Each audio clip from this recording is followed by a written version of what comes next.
ఇది కేవలం సమాచారంగా మాత్రమే భావించండి. వైద్య నిపుణులను సంప్రదించండి. సో డాక్టర్ గారు ఇందాక మనం చెప్పుకున్నట్లు లేట్ స్టేజ్ వరకు ఎవరు గుర్తించట్లేదు ఈ క్యాన్సర్‌ని. So Very true. డాక్టర్ దగ్గరికి వచ్చేసరికి లేట్ స్టేజ్ అయిపోతుంది. True, మరి very true. అలాంటి వాళ్ళకి ట్రీట్మెంట్ ఎలా చేస్తారు? ఎంత టైం తీసుకుంటారు అలాంటప్పుడు? ఈ late stage especially stage 4B అంటే క్యాన్సర్ శరీరంలో ఇతర భాగాలకి పాకిపోయినప్పుడు కూడా చాలా మంది వస్తుంటారు మీరు అన్నట్టు. వాళ్ళకి ఇంతకు ముందు కాలంలో కీమోథెరపీ ఇచ్చి వాళ్ళ లైఫ్ని కొన్ని నెలల పాటు ఉపయోగించడం జరిగేది.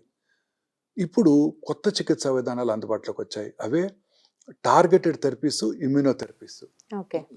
కీమోథెరపీ అంటే క్యాన్సర్ కణాలని డిస్ట్రాయ్ చేయడంతో పాటు పక్కనున్న నార్మల్ కణజాలాన్ని, బ్లడ్ టిష్యూస్ని వాటిని కూడా డిస్ట్రాయ్ చేసి సైడ్ ఎఫెక్ట్స్ ఉంటాయి. ఈ టార్గెటెడ్ థెరపీస్ ప్రిసైజ్గా ట్యూమర్ని డిస్ట్రాయ్ చేస్తాయి. ఓకే. ఈ chemotherapy in combination with targeted థెరపీతో చాలా కాలం ఈ స్టేజ్ 4B పేషెంట్స్ కూడా చాలా కాలం లైఫ్ పొడిగించగలుగుతున్నాం. ఇప్పుడు కొత్తగా ఇమ్యూనోథెరపీ అందుబాటులోకి వచ్చింది. ఇమ్యూనోథెరపీ అంటే పేషెంట్ యొక్క ఓన్ ఇమ్యూనిటీని పెంచి క్యాన్సర్తో ఫైట్ చేసేటట్టు చేస్తుంది. Cancer cells are very smart అండి. అవి ఏం చేస్తాయంటే నార్మల్ డిఫెన్స్ మెకానిజం, మన డిఫెన్స్ మెకానిజం మనలో ఉంటుంది. టీ సెల్ మీడియేటెడ్ ఇమ్యూనిటీ అంటాం. అంటే టీ సెల్స్ అంటే కిల్లర్ సెల్స్. అవి మన శరీరంలోకి వచ్చిన బ్యాక్టీరియా కానీ, వైరస్ కానీ, క్యాన్సర్ సెల్ కానీ, ఆఖరికి ట్రాన్స్ప్లాంటెడ్ ఆర్గాన్ కానివ్వండి.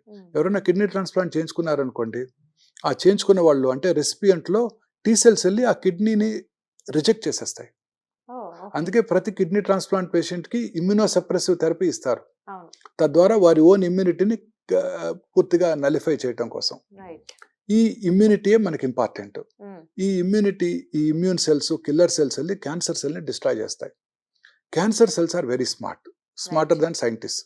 అవేం చేస్తాయంటే ఈ ఇమ్యూన్ సెల్స్ని, టీ సెల్స్ని, కిల్లర్ సెల్స్ని మాస్క్ చేస్తాయి. వాటి రిసెప్టార్స్ని బ్లాక్ చేస్తాయి. ఇమ్యూన్ థెరపీ ఏం చేస్తుందంటే వాటిని అన్బ్లాక్ చేస్తుంది, అన్మాస్క్ చేస్తుంది. తద్వారా మన ఓన్ టీ సెల్స్ ఈ క్యాన్సర్ సెల్ని ఫారిన్ సెల్గా పర్సీవ్ చేసి డిస్ట్రాయ్ చేసేస్తాయి. So immune therapy is going to play a major role అండి ఫ్యూచర్లో క్యాన్సర్ ట్రీట్మెంట్లో. అనేక రకాలైన క్యాన్సర్స్కి ఇమ్యూన్ థెరపీస్ ఆల్రెడీ అందుబాటులోకి వచ్చాయి. చాలా రకాల immune therapies patent laws apply అవటం వల్ల ఇండియాలో తయారు చేయలేకపోవడంతో చాలా ఎక్స్పెన్సివ్గా ఉంటున్నాయి.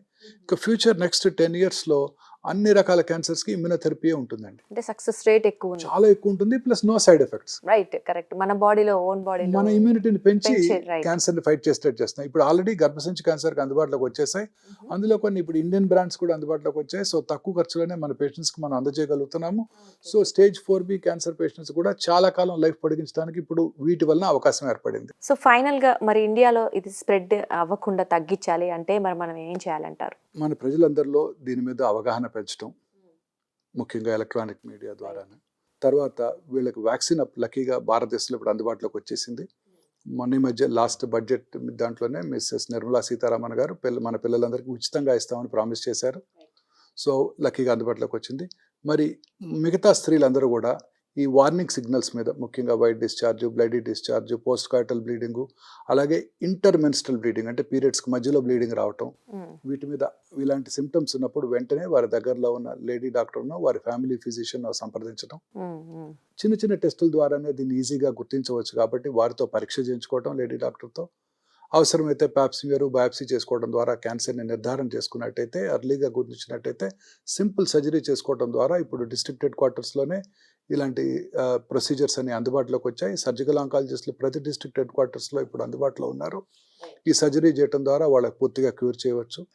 లేట్గా డయాగ్నోస్ చేసినా ఆందోళన పడాల్సిన అవసరం లేదు. వాళ్ళు కూడా ఇమీడియట్గా రేడియేషన్ చికిత్స, కీమోథెరపీ చికిత్స ద్వారా పూర్తిగా క్యూర్ చేసుకోవడానికి అవకాశం ఏర్పడింది.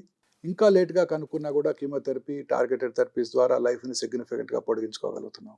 సాక్షి టీవీ ప్రసారాలను నిలిపివేయడం చట్టరీత్యా నేరం.